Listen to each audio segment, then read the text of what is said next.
All right, it's been another week, and we're back talking about The Leftovers. The episode this time is It's a Mad World. Rob, how did you feel about all the nudity? Well, there was certainly a lot of nudity. When I watched it, I thought about the all the articles that I read about the Westworld episode that was on earlier this season, how that was like so groundbreaking because there was so much nudity and so much sexual intercourse. And I think this almost blew that out of the water, pun intended. And I think that it was okay. I found this episode really strange. It took me a while to get into it, and I'm curious to know what you guys thought, because the whole lion thing and the whole god thing, and yeah, it was different. Yeah, I don't usually consider myself a prude, but the Sodom and Gomorrah party boat was, whoa, were they really just going for whatever they could do? I mean, I remember like True Detective season 2 where they had like their big one, and I'm like, they really turned up the volume on what you can put on television. I do want to give Christopher Eccleston props, because it's probably very hard for him. He's British. He's in Australia doing his American accent not to crack. Listening as many scenes as he had with Aussies. So he did his very, very best. And it was another good showcase. I've always liked Matt's character, primarily because to me he's one that I could understand why a priest, an Episcopalian priest who was not departed, is now questioning everything and trying to find meaning. Yeah, Christopher Eccleston, he really struggled saying Laurie, I found. Did you notice that? Oh, he says Laurie. Yeah. Yeah. Yeah, I guess I haven't shared a lot of scenes beforehand, but it's fine. They'll go along with it. This one was directed by the same director who did his episode last year. I find with his episodes, you don't really know what you're going to get. It's just kind of a wild ride where crazy things happen. I mean, in this episode, I'm not sure that there was much of a purpose behind all the sex other than just being something that would make him feel out of his element. And because it's more interesting than just riding on a boat for 9 or 11 hours or however long it was supposed to be. Well, this was my favorite Matt episode. Because this season especially, I find they're really trying to inject humor into things and then make it kind of like a fun show to watch, even though it is a depressing show, which kind of contrasts it with maybe, I don't know, The Americans or American Crime, where everybody's very serious all the time, and that's kind of what the entire show is about. But I do think this year his showcase in terms of acting didn't provide as many opportunities as his past tapes. Yeah, in his last opportunity, his last 2 bottle episodes, he hasn't had as many main cast members, where he might have like a one-off scene and then he's kind of off on his own.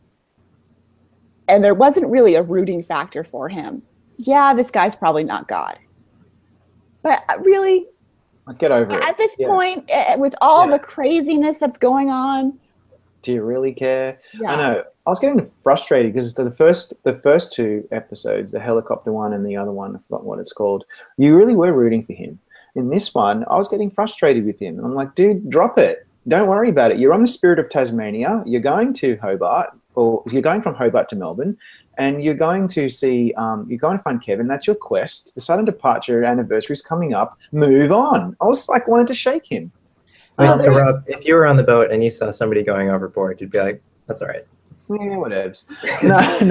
I mean, obviously he has a point with that. Like, I will give him that as a plot line where, like, yeah, clearly these people are too busy with what they're doing to care that somebody might just have died.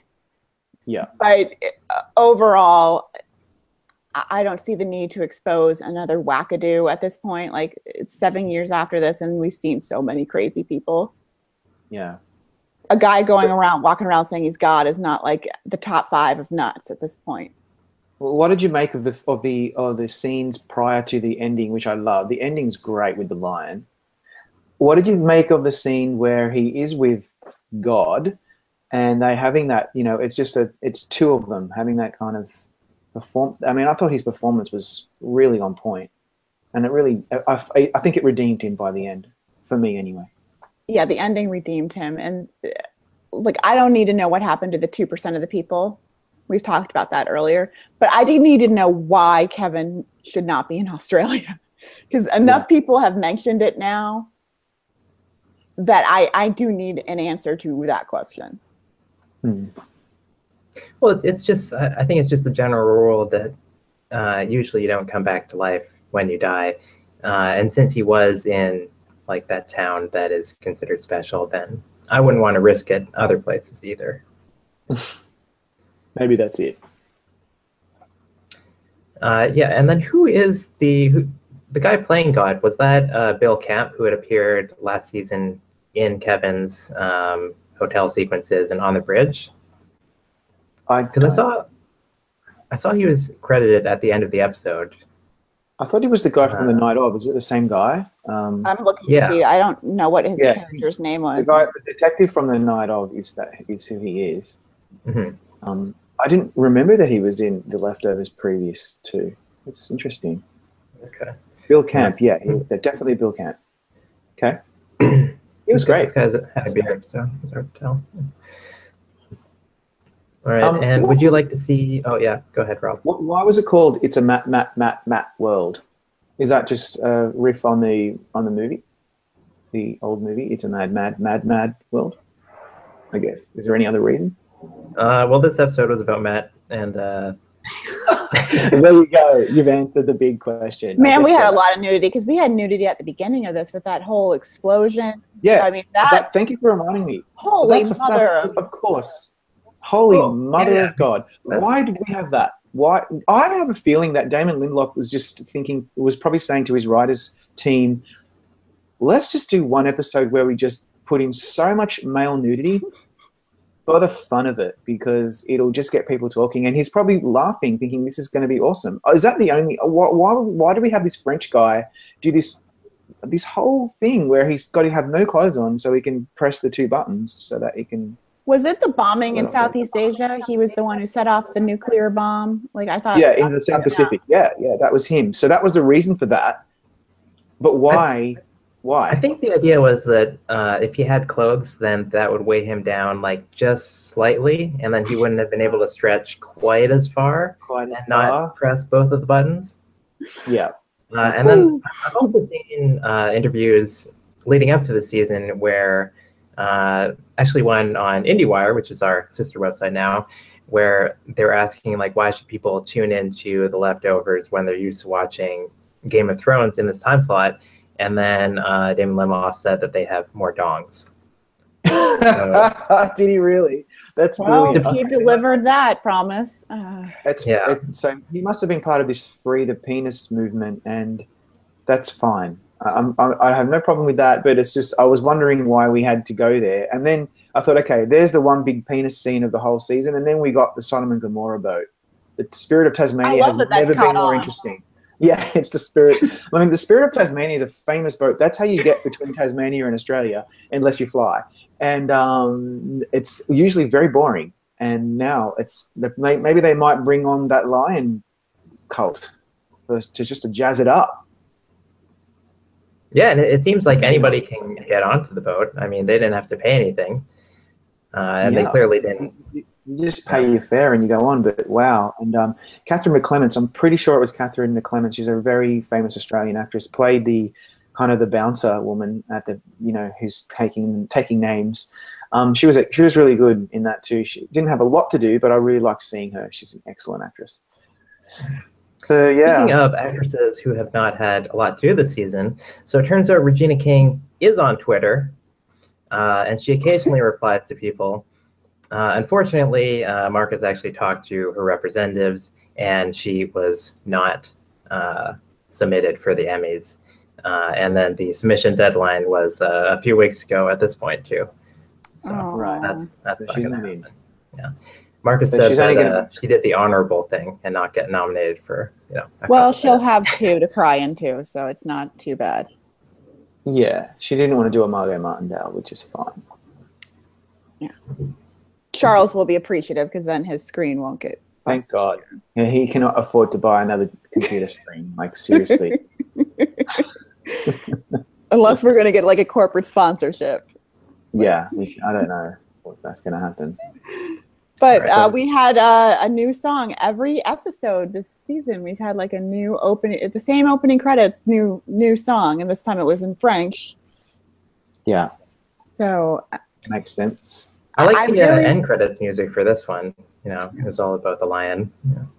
What is he dying of? What it's? Yeah, what is he dying of again? He has cancer, right? I can't remember. Matt, yes. Yeah.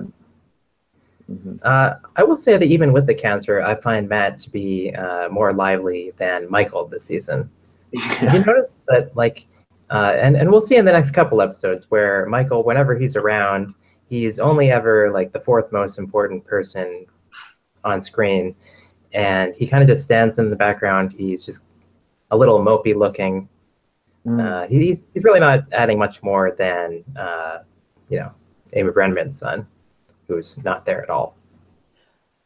Yeah, it's one of those things. It's like, I know they've entered Lindsay Duncan. We've only seen her in like, I think 3 episodes at this point. I'm wondering if something else is coming. Like maybe Christopher Eccleston is going to have something else. Because I would love for him to get in, but I don't think this is going to, it's not going to be like the darn shame it was the first 2 years where it's like, he only got in, he had the episode. Yeah. In fact, I would recommend him not submitting this if he did have another decent one, because of the accent problem, because it's so, you can just pick it out. Wait, sorry, you don't want him to submit this one? I would want to see if he has anything else decent coming up. He will. Not the focus, but he's got some decent scenes. Okay. You just never know. But I think the accent was breaking a lot more than normal. He's pretty decent at it, and he's one of those actors. If he could get in, he might stand a fair chance. He's been in Heroes. He was played Doctor Who. But